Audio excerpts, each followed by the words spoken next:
When it comes to creativity and to leadership, we need introverts doing what they do best. A third to a half of the population are introverts. A third to a half. So that's 1 out of every 2 or 3 people you know. So even if you're an extrovert yourself, I'm talking about your coworkers and your spouses and your children and the person sitting right next to you right now. All of them subject to this bias that is pretty deep and real in our society. We all internalize it from a very early age without even having a language for what we're doing. Now, to see the bias clearly, you need to understand what introversion is. And it's different from being shy. Shyness is about fear of social judgment. Introversion is more about how do you respond to stimulation, including social stimulation. So extroverts really crave large amounts of stimulation, whereas introverts feel at their most alive and they're most switched on and they're most capable when they're in quieter, more low-key environments. Not all the time, these things are an absolute, but a lot of the time.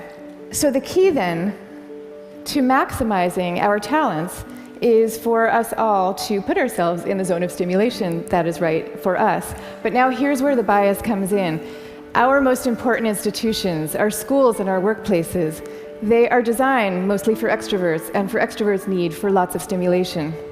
And also, we're living through this belief system. We have a belief system right now that I call the new groupthink, which holds that all creativity and all productivity comes from a very oddly gregarious place. So if you picture the typical classroom nowadays, when I was going to school, we sat in rows. We sat in rows of desks like this, and we did most of our work pretty autonomously. But nowadays, your typical classroom has pods of desks of 4 or 5 or 6 or 7 kids all facing each other. And kids are working in countless group assignments, even in subjects like math and creative writing, which you would think would depend on solo flights of thought. Kids are now expected to act as committee members. And for the kids who prefer to go off by themselves or just to work alone, those kids are seen as outliers often, or worse, as problem cases. And the vast majority of teachers reports believing that the ideal student is an extrovert as opposed to an introvert, even though introverts actually get better grades and are more knowledgeable, according to research. Okay, same thing is true in our workplaces. Most of us work in open plan offices without walls, where we are subject to the constant noise and gaze of our coworkers. And when it comes to leadership, introverts are routinely passed over for leadership positions, even though introverts tend to be very careful, much less likely to take outsized risks, which is something we might all favor nowadays.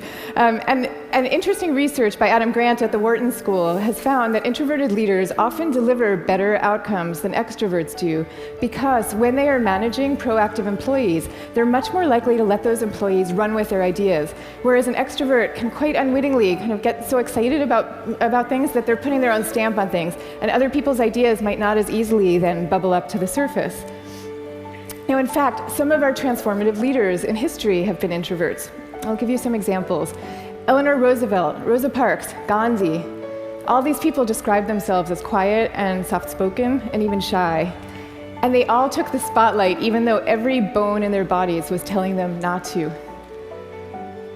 And this turns out to have a special power all its own, because people could feel that these leaders were at the helm, not because they enjoyed directing others, and not out of the pleasure of being looked at. They were there because they had no choice, because they were driven to do what they thought was right.